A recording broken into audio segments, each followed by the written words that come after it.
नमस्कार दोस्तों, मैं हुकम सिंह अपने YouTube channel target achievers zone में आपका स्वागत करता हूं। दोस्तों, हमने यूपीएसआई मैथ्स की जो सीरीज़ चला रखी है लास्ट मोमेंट सीरीज़, उसको हम कंटिन्यू करते हैं और आज हम इस सीरीज़ का लेक्चर 6 पढ़ेंगे, जिसमें हम 19 दिसंबर 2017 को जो शिफ्ट 3 में पेपर हुआ था उसका हम पार्ट सेकंड देखेंगे। यानी कि हम पहले 20 क्वेश्चंस इस पेपर के पहले कंप्लीट कर चुके हैं और इस लेक्चर में हम अगले 20 क्वेश्चंस को डिस्कस करेंगे। दोस्तों, मैं आशा करता हूं कि ये सीरीज़ आपको पसंद आ रही होगी, आपको बहुत कुछ जानने को मिल रहा होगा। हालांकि देखिए, ये सीरीज़ जितने भी अदर कॉम्पिटिटिव एग्जाम्स हैं हर किसी में बेनिफिशियल है, तो आप इसका फ़ायदा उठाइए और ज़्यादा से ज़्यादा इसको शेयर कीजिए अपने दोस्तों में। तो चलिए शुरू करते हैं।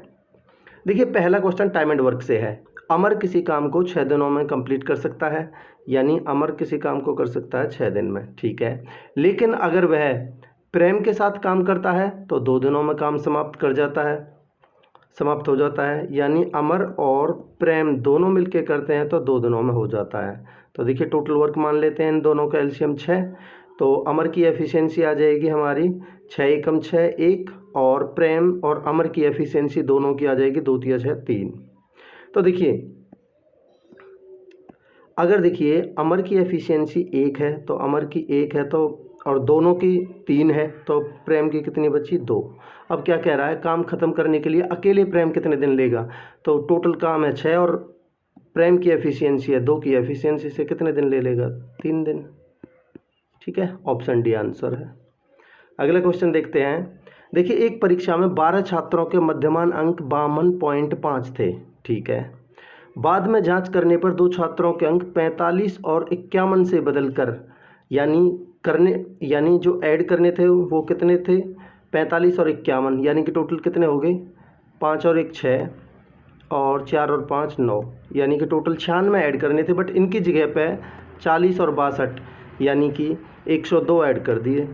तो कितने ज़्यादा ऐड कर दिए प्लस 6, कितने लोगों में 12 में, तो कितना एक्स्ट्रा 0.5, ठीक है। तो क्या कह रहा है, छात्रों के सही किए गए मध्यमान अंक कितने हैं, पहले भाई 52.5 थे और अभी सही करके 0.5 और ऐड कर दिए हैं, तो टोटल कितने हो गए 53। तो सही किए गए मध्यमान अंक 53 है। ऑप्शन ए आंसर है, ठीक है। अगला क्वेश्चन देखते हैं। देखिए, 70 लीटर का एक घोल है जिसमें शराब और पानी का जो अनुपात है वो 5:2 है, यानी शराब और पानी ही मान लेते हैं, शराब और पानी का जो अनुपात है वो 5:2 है, ठीक है।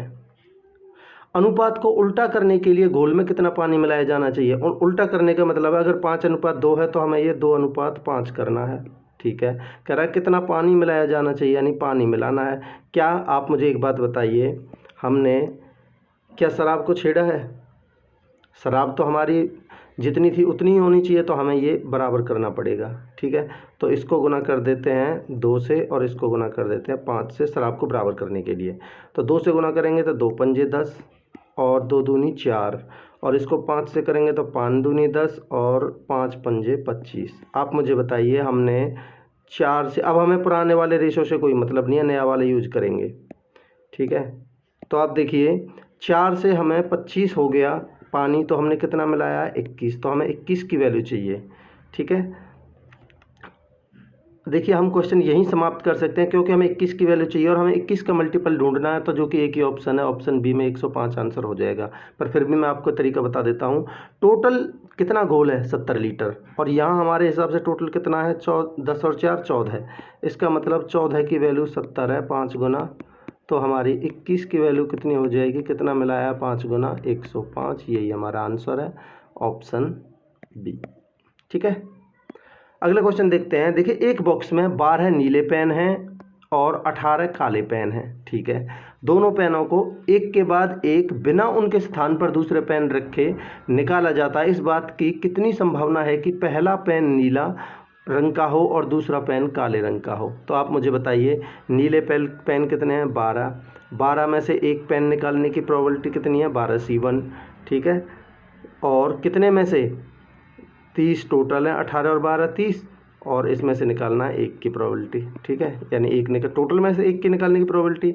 आगे देखिए, काले पेन कितने हैं 18, तो 18 में से काले निकालने की प्रोबेबिलिटी कितनी 18C1।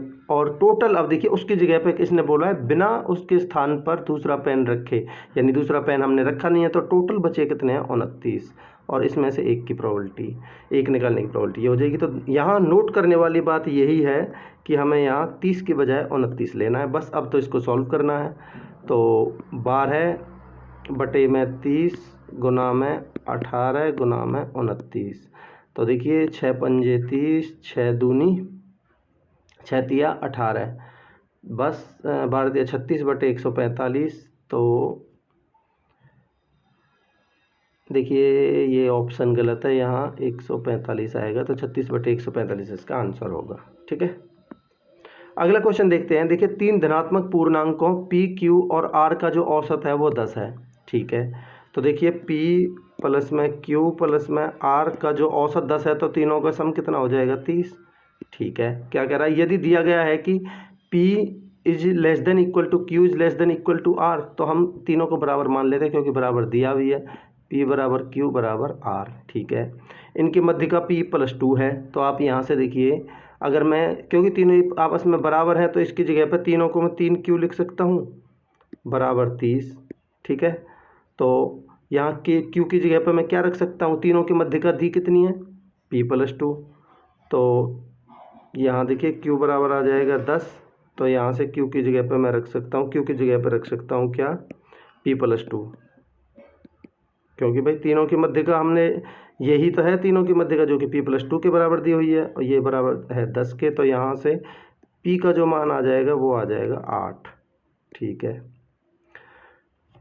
तो आप देखिए Q का मान 10 है, P का मान 8 है, तो 18, तो ऑब्वियसली R का मान पूछा है, तो R का कितना बच जाएगा 12, जो कि ऑप्शन बी में है, ऑप्शन बी आंसर है। ठीक है, अगला क्वेश्चन देखते हैं। देखिए शिवाजी और प्रभु की जो उम्र का अनुपात है वो 11:7 है। तो शिवाजी और प्रभु की जो उम्र का अनुपात है वो 11:7 है। ठीक है, कह रहा है 8 साल बाद उनकी उम्र का अनुपात 15:11 हो गया।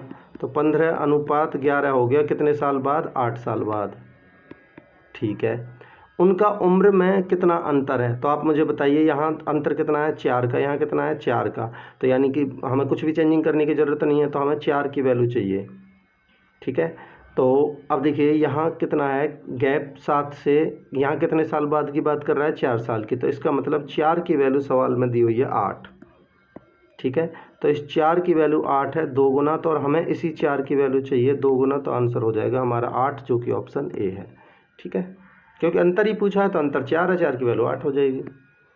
अगला क्वेश्चन देखते हैं। यदि एक संख्या का 2/3 216 है, तो देखिए कोई संख्या x है, उसका 2/3 कितना है 216, तो 2 से काटेंगे तो 108, तो x का मान आ जाएगा, यहाँ से 300 गुना करेंगे तो 324। अब क्या कह रहा है, इसका 1/18, तो 324 का 1/18, 18 18 324 होता है, तो 18 टाइम्स हो जाएगा, आंसर 18 हो जाएगा।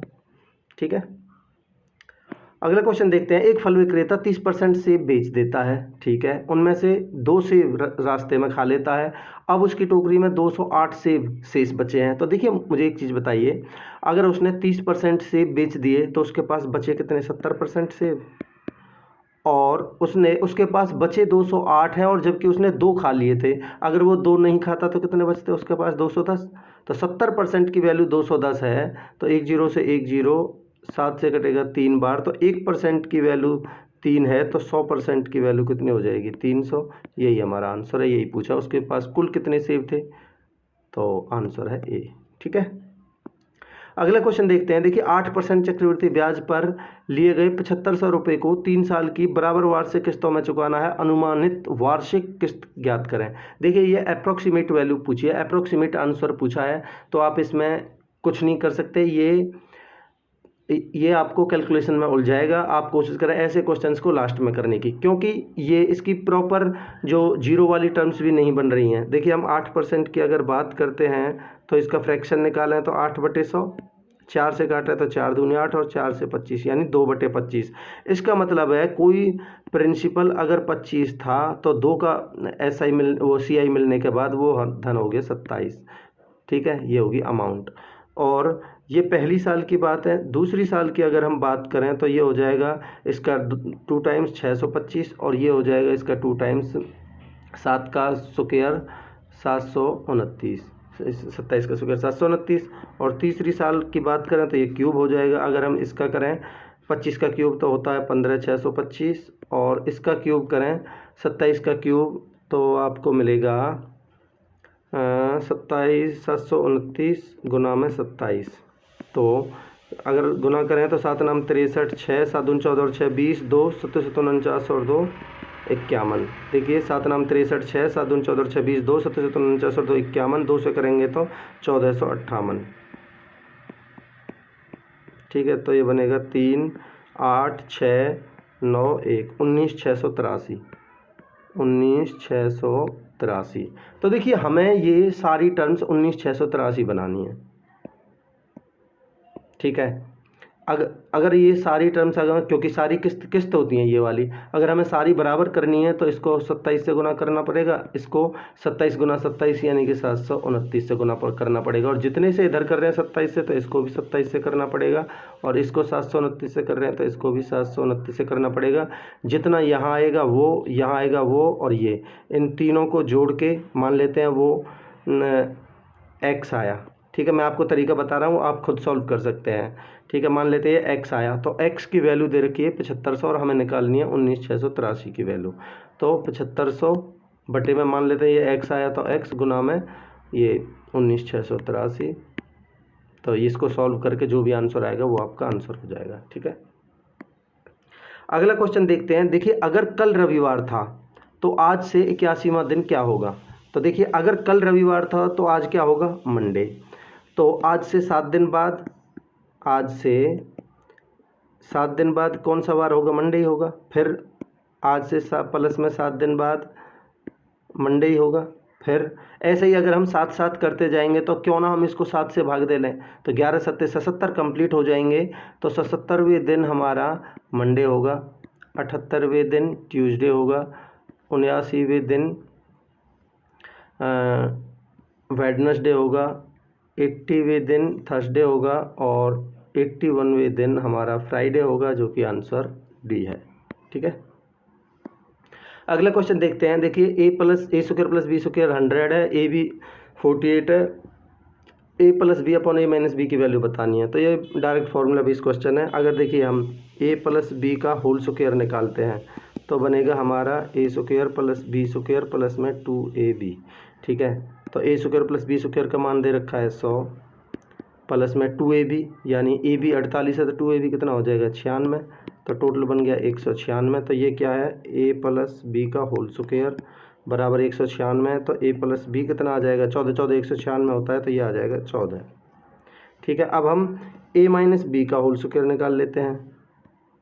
a माइनस बी का होल स्क्वायर अगर निकालेंगे तो a square plus B square minus 2ab। ठीक है, तो a square plus B square का मान दे रखा है 100 माइनस में 2ab 96, तो यहाँ से a माइनस बी का होल स्क्वायर कितना बचा हमारा 4, तो a माइनस बी बनेगा हमारा 2। ठीक है, तो ये कह रहा है a plus B upon a minus B, तो 14 अपॉन में 2, आंसर आ जाएगा 7, जो कि ऑप्शन ए है। ठीक है, अगला क्वेश्चन देखते हैं। एक वृत्त का क्षेत्रफल ज्ञात करें। वृत्त का हमें क्षेत्रफल ज्ञात करना है। ठीक है, ठीक है, जिसकी परिधि 121 वर्ग सेंटीमीटर क्षेत्रफल वाले वर्ग की परिधि के बराबर है। तो यानी कि ये 121 सेंटीमीटर का एक वर्ग है। तो यानी अगर मैं वर्ग की साइड a मानता हूँ तो उसका एरिया दे रखा है a स्क्वायर 121, तो उसकी साइड आ जाएगी a, 11 11 121 होता है 11। अगर उसकी साइड स्क्वायर की यानी वर्ग की 11 है तो उसका पेरीमीटर कितना हो जाएगा 4a, जो कि बन जाएगा 44। और ये इसका जो पेरीमीटर है वो वृत्त के पेरीमीटर के बराबर दे रखा है 2 पाई r के बराबर। ठीक है, तो यहाँ से 22 दूनी 44 से 44 कट जाएगा, r की वैल्यू 7 आ जाएगी। और आपको पता होना चाहिए अगर किसी सर्कल की रेडियस 7 है तो उसका एरिया 154 होता है। ऑप्शन सी इसका आंसर है। आप पाई r स्क्वायर में रख के भी देख सकते हैं। ठीक है, अगला क्वेश्चन देखते हैं। राम 16 दिनों में एक काम को पूरा करता है, लक्ष्मण उसी काम को पूरा करने के लिए 20 दिन लगाता है। तो देखिए राम किसी काम को कर रहा है 16 दिन में और लक्ष्मण कर रहा है उस काम को 20 दिन में। ठीक है, दोनों का टोटल वर्क मान लेते हैं 80। तो राम की जो एफिशिएंसी आएगी वो आ जाएगी 16 पंजे 80 और लक्ष्मण की आ जाएगी 20 चौक 80। ठीक है यहाँ तक। ठीक है, दोनों मिलके एक दिन में कितना काम कर रहे हैं? 9। अब क्या कह रहा है, वे 4 दिन एक साथ काम करते हैं, फिर राम छोड़ देता है। छोड़ कौन देता है? राम। तो इन्होंने अगर एक दिन में 9 कर रहे हैं तो 4 दिन में कितना काम कर देंगे? 36। तो टोटल 80 है, इसमें से 36 इन्होंने कर दिया तो बचा कितना? 44। राम ने छोड़ दिया, बचा कौन? लक्ष्मण। लक्ष्मण 4 की एफिशिएंसी से कह रहा है, लक्ष्मण कितने दिनों में पूरा करेगा? तो 4 की एफिशिएंसी से 11 दिन में कर देगा, जो कि ऑप्शन डी है। ठीक है, अगला क्वेश्चन देखते हैं। किशोर कुल दूरी का 2/5 कार द्वारा तय करता है और 8/15 साइकिल द्वारा, और शेष दूरी को वो 6 किलोमीटर प्रति घंटे के हिसाब से चलकर 40 मिनट में तय करता है, तो उसके द्वारा चली गई कुल दूरी कितनी है? तो आप मुझे बताइए। अगर मैं कुल दूरी 15 मान लेता हूँ, फॉर एग्जांपल मैं कैसे मान रहा हूँ? 15, 5 और इस 15 का मल्टीपल मान रहा हूँ 15। ठीक है, तो कह रहा है कुल दूरी का 2/5। अगर मैं इसका 2/5 निकालता हूँ तो कितना बनेगा? 5 या 15, 3 दूनी 6, तो 6 तो चल रहा है वो कार द्वारा। ठीक है, ठीक है, फिर क्या कह रहा है? 8/15, यानी 15 से 15, अगर मैं इसका 8/15 निकालता हूँ तो 15 से 15 कट जाएगा, 8 चल रहा है वो साइकिल द्वारा। ठीक है, बचा कितना? रिमेनिंग 1। ये मान लेते हैं रिमेनिंग है। 1 को चल रहा है वो किस हिसाब से? 6 किलोमीटर प्रति घंटे के हिसाब से चलकर इतने मिनट में। तो यहाँ से डिस्टेंस कितनी आ जाएगी? ये आ जाएगी हमारी दूरी बराबर होती है हमारी चाल गुना में समय। चाल है उसकी 6 किलोमीटर प्रति घंटा और समय कितना है? 40 मिनट। मिनट को बदल लेते हैं घंटे में, तो 1 0 से 1 0, 6 से 6, तो ये आ जाएगी 4। तो हमारी जो रिमेनिंग डिस्टेंस है उसने 4 चली। तो यहाँ 1 की वैल्यू 4 है, तो यानी 4 गुना है। तो यहाँ 15 की वैल्यू जो हमने मानी है वो 4 गुना है एक्चुअल में, तो ये हो जाएगी 60। ऑप्शन हो जाएगा ए आंसर। ठीक है, अगला क्वेश्चन देखते हैं। भारत इलेक्ट्रॉनिक्स थोक में 60,000 रुपये प्रत्येक के हिसाब से प्लाज्मा टीवी खरीदते हैं। ठीक है, हालांकि भारत इलेक्ट्रॉनिक्स शोरूम में एक प्लाज्मा टीवी पर अंकित कीमत 63,000 रुपये है। भारत इलेक्ट्रॉनिक्स प्लाज्मा टीवी पर कितना % लाभ कमाते हैं अगर टीवी को हमेशा अधिकतम खुदरा मूल्य पर बेच रहे हैं? तो आप मुझे बताइए। 63,000 उस पर MP था, 6,000 रुपये में बेच रहे हैं, तो कितने का डिस्काउंट दिया उन्होंने? 3,000 का कितने पे? ये 60,000 पे, तो गुना में 100, ये उसका प्रॉफिट आ जाएगा। कितना % लाभ कमाते हैं भाई? अगर वो खुदरा मूल्य पे बेचेंगे तो ये 3,000 रुपये उसका प्रॉफिट ही तो होगा, ये इस 6,000 की CP के ऊपर।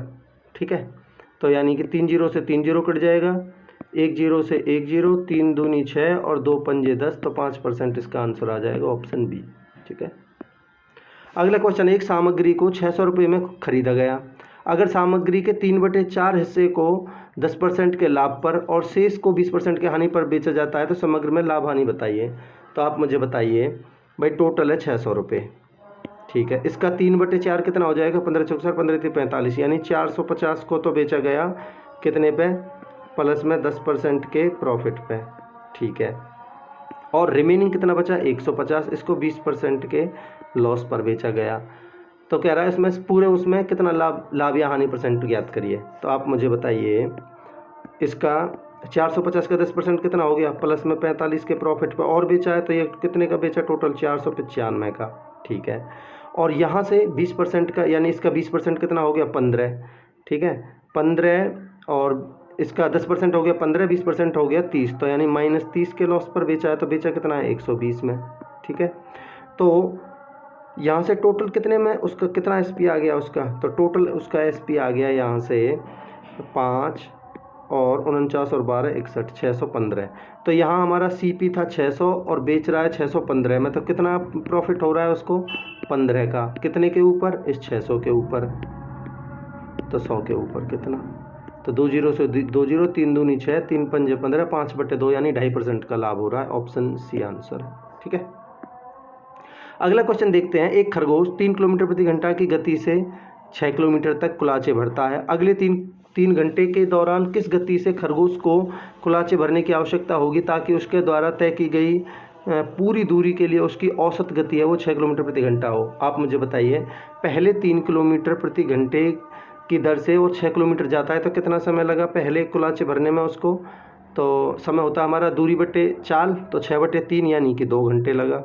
और अगले 3 घंटे की ये बात कर रहा है, दूसरे राउंड में दोबारा कुलाचे भरता है तो 3 घंटे लगता है। तो उसको जो टोटल टाइम लगा वो लगा उसको 5 घंटे। और इसने बोला है जो एवरेज स्पीड है वो दे रखी है कितनी, 6, औसत गति 6 है, 6 किलोमीटर प्रति घंटा। ठीक है, तो टोटल कितनी डिस्टेंस चली है उसने 5 घंटे में 6 किलोमीटर प्रति घंटा के हिसाब से, तो टोटल डिस्टेंस उसने चली है 5 गुना में 6 यानी कि 30। ठीक है, अब कह रहा है टोटल डिस्टेंस 30 थी, जिसमें से पहली बार में उसने 6 किलोमीटर तक चल ली, तो 6 इसमें से अगर उसने चल ली तो बची कितनी, 24। ठीक है, 24 को क्या कह रहा है वो अगले 3 घंटे के दौरान किस गति से, तो 24 को 3 घंटे के हिसाब 3 घंटे में कितना समय लगे, वो कितनी स्पीड रहेगी उसको, क्योंकि हमारी जो वो स्पीड होती है, चाल होती है वो दूरी बटे समय, तो दूरी 24 और समय 3 घंटे, तो 8 किलोमीटर प्रति घंटा के हिसाब से ऑप्शन डी आंसर है। ठीक है, अगला क्वेश्चन देखते हैं, ये क्या कह रहा है, इसका हमें HCF बताना है, महत्तम समापवर्तक। ये तो इजी क्वेश्चन है। पहले इसमें 4 का कॉमन ले लीजिए, 4 इसमें है, 4 इसमें भी है और 4 इसमें भी है, तो 4 हो गया। आगे देखते हैं, 5 इसमें है, 5 इसमें है, 5 इसमें नहीं है, 5 नहीं आएगा। फिर बचा इसमें 2 इसमें है और 2 इसमें भी है, हालांकि इसमें से भी बचेगा, और इसमें से 4 कॉमन लिया तो हमने 8 बचा और 2 इसमें भी बचेगा, तो 2 यहाँ से आ जाएगा, तो हमारा HCF आ जाएगा 8, जो कि ऑप्शन सी है। ठीक है, अगला क्वेश्चन देखते हैं, वह लघुत्तम संख्या कौन सी है जिसे 650 से गुणा करने पर 560 का गुणज मिले। तो आप देखिए 650 से गुणा करना है हमें किसी संख्या को और हमें गुणज मिलना है 560 का गुणज। तो आप मुझे बताइए क्या इसमें कहीं आपको 8 और 7 दिख रहा है, क्योंकि 56 में यहाँ 8 और 7 है, क्या इसमें 8 और 7 दिख रहा है, नहीं, तो इसका मतलब 7 तो होगा नहीं, 8 इसमें कहीं है ही नहीं, तो इसका मतलब हमें 8 और 7 56 चाहिए, तो इसका मतलब आंसर होगा वो 56 होगा, ऑप्शन ए। ठीक है, अगला क्वेश्चन देखते हैं, 3 बहनों की उम्र निरंतर अनुपात में है। निरंतर अनुपात का मतलब होता है, जैसे मान लेते हैं ABC है, तो इनका जो रेशियो होगा वो होगा B² बराबर AC, यानी इस रेशियो में होंगे, B² बराबर AC होता है। तो यहाँ से अगर मैं आपको देखिए, इसमें दूसरी बहन की उम्र है वो 12 साल है, दूसरी बहन की उम्र अगर 12 साल है तो इनकी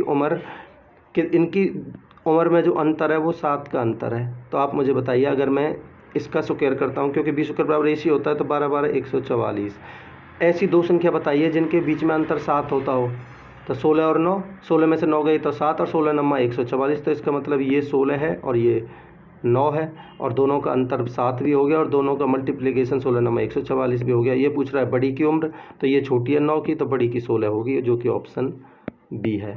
ठीक है, अगर आप ये सोच रहे होंगे तो कि हम कैसे सोचेंगे ये कि ये क्या है, तो आप मत सोचिए, ऐसे कर लीजिए, भाई ये तीनों बहन है, इनमें से बीच वाली की 12 दे रखी है, तो इसका मतलब ये 144 हो गया। अगर एक की आप x मानते हो तो दूसरी की 7 का अंतर है, तो दूसरे की x+7 मान लो, बड़ी वाली की। अब इन दोनों का मल्टीप्लिकेशन जो होगा x इंटू में x+7 वो होगा 144 के बराबर, इसके स्क्वायर के बराबर, 12 के स्क्वायर के बराबर 144 के बराबर। तो यहाँ से x² प्लस में 7x माइनस में 144 बराबर 0, इसको सॉल्व करना है। यहाँ से प्लस का 9x माइनस का 16 9 144 प्लस का 16x माइनस का 9 बनेगा, तो प्लस वाला हो नहीं सकता 16, तो 9 इसका आंसर आ जाएगा। अगर x की वैल्यू 9 है तो यहाँ 9 और 7 16, इसका मतलब बड़े वाले की 16 उम्र थी। यहाँ से भी आप कर सकते हो। ठीक है, तो दोस्तों इस तरीके से यह लेक्चर कंप्लीट होता है। अच्छे क्वेश्चंस थे, मैं आशा करता हूं कि आपको ये लेक्चर अच्छा लगा होगा, आपको बहुत कुछ सीखने को मिला होगा। अगर आपको ये सीरीज़ पसंद आ रही है, अगर आपको कॉन्सेप्ट सीखने को मिल रहे हैं, तो आप ज़्यादा से ज़्यादा अपने दोस्तों में शेयर कीजिए, इस लेक्चर को लाइक एंड शेयर कीजिए और मेरे YouTube channel target achievers John को सब्सक्राइब ज़रूर कीजिए। Thank you so much, have a great day.